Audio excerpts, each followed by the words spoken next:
Que legal que você está aí. Já estava com saudade. A aula de hoje é sobre Aristócles de Atenas. Você já ouviu falar? Provavelmente não, não é? Na verdade, ele é muito, mas muito mais conhecido como Platão.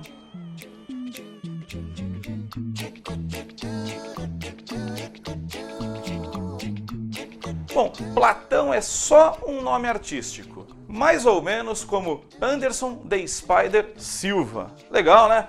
Por que eu usei essa comparação? Porque Platão também era um lutador profissional. Só muito depois que ele se aventurou na filosofia. Mas primeiro ele tomou bastante porrada. Então aí vem a nossa primeira dica da aula. Se você não consegue bater em todo mundo que tem vontade, estude, beleza? Bom, mas o Platão, falando agora de filosofia, ele viveu por volta dos séculos 5 e 4 a.C., na fase mais importante da cidade de Atenas. Ele foi parente de Solon, um grande estadista, e aluno de Sócrates. Mas não esse aqui, que me deu tanta alegria.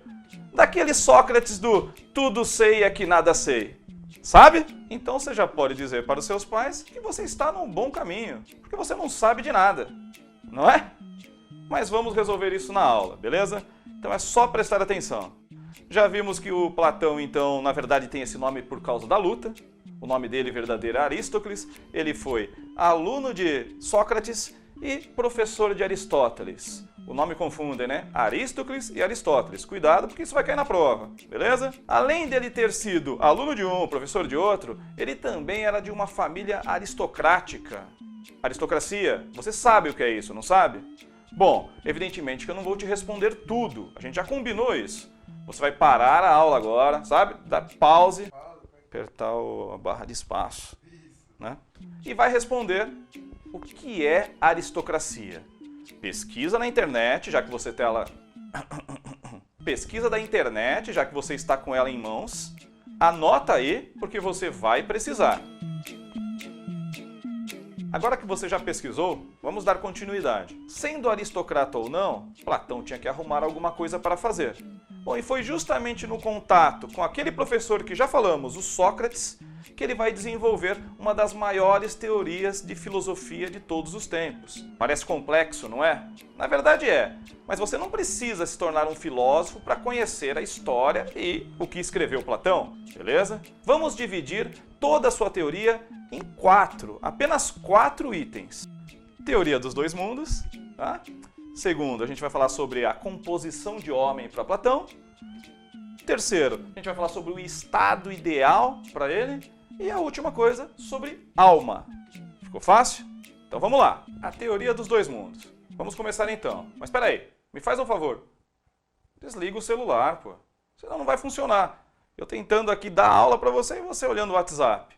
Desligou? De acordo com Platão, existiriam dois mundos. O mundo sensível, esse do qual fazemos parte, que nos relacionamos com coisas e seres. Esse mundo que é material, em que sentimos as coisas, mas também é mutável. Esse mundo que é dominado pela aparência. Dá para entender, não dá? Só que tem um problema. Para Platão, essa aparência que tanto nos atrai, ela também é um obstáculo ao caminho da verdade. O segundo é o mundo das ideias. Um mundo imaterial, imutável e eterno. Mundo pelo qual Platão dizia que só era possível chegar através da razão. Nesse mundo, as realidades, elas existem por si próprias, independentemente do que pensamos e muito menos das coisas materiais. As ideias são imutáveis, imateriais e eternas. Por sua vez, as construções humanas, ou aquilo que a gente encontra no mundo sensível, aquele primeiro mundo, elas tendem a sumir. Por quê? Porque elas não representam a verdade do ser humano. Chegamos no segundo ponto da teoria de Platão, a composição do homem. Aqui também é interessante falar sobre a forma como esse homem chega ao aprendizado. Vai ser simples, porque você já conhece a teoria dos dois mundos. De acordo com Platão, assim como na teoria dos dois mundos, o próprio homem é formado por duas partes, corpo e alma. Você consegue me dizer qual é a parte mais importante, já tendo estudado a teoria dos dois mundos? Vamos fazer o seguinte, eu vou pausar a aula, você vai fazer uma pesquisa rápida, vai anotar no seu caderno e já volta para a gente continuar, beleza? Então vamos lá! Está de brincadeira comigo. Só faltava eu parar a aula para você. Tudo de mão beijada? Pô, não sou sua mãe. Para a aula, faz o que eu pedi e já volta, hein? Então, agora que você já fez sua pesquisa, já anotou no seu caderno, vamos dar continuidade. O corpo, então, faria parte do mundo sensível, já a alma, do mundo das ideias. Enquanto o corpo tende a envelhecer e a deteriorar, a alma, por sua vez, olha que incrível, ela estaria ao lado de todas as verdades existentes no mundo. Mas tem um problema. A criança nasce. Você sabe como funciona, não sabe? Vem falar que não. A cegonha traz a criança no bico lá, com a fraldinha enrolada, beleza? Bom, então é o seguinte, nasceu, funciona assim. O homem esquece tudo. Juntou corpo e alma, acabou. Você não se lembra de mais nada, de acordo com Platão. Então, começou a fazer sentido? Você percebeu porque você não sabe de quase nada? Porque sua alma encontrou seu corpo. Mas não se preocupe, tem solução. Platão disse que isso pode ser resolvido pela reminiscência. Você sabe o que é, não é? Não sabe? Então faz o seguinte, procura o que significa reminiscência e também como funciona esse processo na teoria de Platão. Te espero daqui a pouco. Você acabou pesquisando sobre reminiscência, certo? Você tem aí a vontade de aprender mesmo. Então deve ter percebido que é através da reminiscência que o indivíduo chega à verdade. E também deve ter pensado, pra que eu tenho que saber disso, meu Deus? Pra que saber dessa merda? Não seria muito mais fácil continuar sendo burro? Platão diz que não. Platão acredita que é conhecendo a verdade que a sociedade se torna muito mais justa e, consequentemente, feliz. Que a verdade é o caminho mais eficaz para a sociedade ser igualitária e, por isso, com condições melhor para a sobrevivência do ser humano. Para Platão, a sociedade seria mais justa se os indivíduos se dedicassem àquelas atividades para as quais estivessem mais aptos. Ele acreditava que existiam indivíduos com alma dourada, indivíduos que seriam capazes de encontrar a verdade, pois dominariam aquele esquema da reminiscência. Evidentemente que ele falou que esses caras eram os filósofos, e por encontrarem a verdade, eles seriam os mais aptos a governarem, porque ao conhecer a verdade, praticariam sempre o bem, criando as leis mais justas possíveis. Platão dizia também que existiam indivíduos que possuíam almas de prata.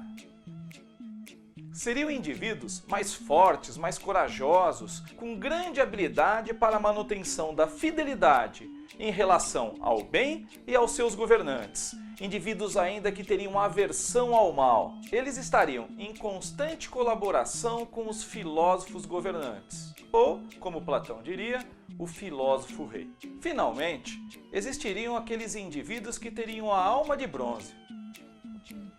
Aqueles que estariam relegados aos trabalhos manuais, responsáveis pelo sustento da sociedade, mas também ao mesmo tempo aqueles com qual a sociedade deveria se preocupar. Isso porque eles são movidos por lucro e por desejos pessoais, diferentemente dos primeiros, aqueles dourados, que sempre buscavam a verdade, e dos prateados, que queriam sempre o controle da sociedade. Acabei de te contar como funcionava a divisão dos indivíduos por Platão. Só que eu não te contei como essa divisão acontecia no dia a dia. Na verdade, eu não vou te contar. Essa é mais uma atividade que você tem para essa aula. Então faça o seguinte, pesquise como era esse vestibular das almas para Platão. Faça isso e já volte. Bom, chegamos ao finalzinho da aula. Falaremos agora sobre o quarto item, a alma para Platão. Esse é um conceito muito interessante e também importantíssimo para que a gente consiga compreender a composição do homem, o estado ideal e também a forma como o indivíduo chega à justiça. A alma para Platão se dividiria em três partes. A racional, que é aquela que se encontraria próximo da cabeça do indivíduo, a emocional, que estaria bem localizada na região do coração do sujeito, e por fim, a sexual, que estaria na região dos órgãos genitais do sujeito. Bom, cada uma teria uma condição, cada um teria uma finalidade. A racional, ela tentaria conduzir as outras duas partes em direção à verdade. O que é mais interessante para Platão, e provavelmente diferentemente do que a gente pensa, a parte emocional seria sempre conduzida pela racional. Para o Platão, não teria conflito entre razão e emoção. O conflito estaria, e aí era o perigo, entre a razão e a parte sexual. Os impulsos individuais, os desejos carnais e as próprias necessidades do indivíduo fariam com que ele tentasse o tempo todo se dirigir para longe da verdade, buscando assim uma vida de aparências e impedindo que o indivíduo chegasse à alma prateada ou à alma dourada. Chegamos no final da aula então. Antes de fazer o resumo, seria interessante que você anotasse no seu caderno o seguinte: toda a teoria de Platão, ela é fundamentalmente voltada para as virtudes do ser humano. Ele sempre buscou um bom convívio entre os homens em sociedade. Anotou? Então vamos fazer o resumo. Na aula de hoje, vimos que na verdade Platão se chama Aristócles, que ele foi aluno de Sócrates e professor de Aristóteles, que é possível dividir sua teoria em 4 unidades: a teoria dos 2 mundos, lembra? Mundo sensível e mundo das ideias. A composição do homem, corpo e alma. Juntou, esqueceu. Você fez o trabalhinho de reminiscências. Falamos também sobre o estado político ideal. Vimos nesse momento que 3 tipos de homens aparecem na sociedade: aqueles que têm a alma dourada, os filósofos governantes; aqueles que têm a alma prateada, os corajosos guerreiros; e aqueles que têm a alma de bronze, que são movidos por desejos pessoais e que realizam os trabalhos de sustento da sociedade. Finalizamos falando da alma. Vimos que cada parte da alma, a racional, a emocional e a sexual, tendem a puxar o homem para um lado. O sucesso ou o encontro da verdade só é possível quando a parte racional vence as outras duas. Tudo bem? Até a próxima aula então.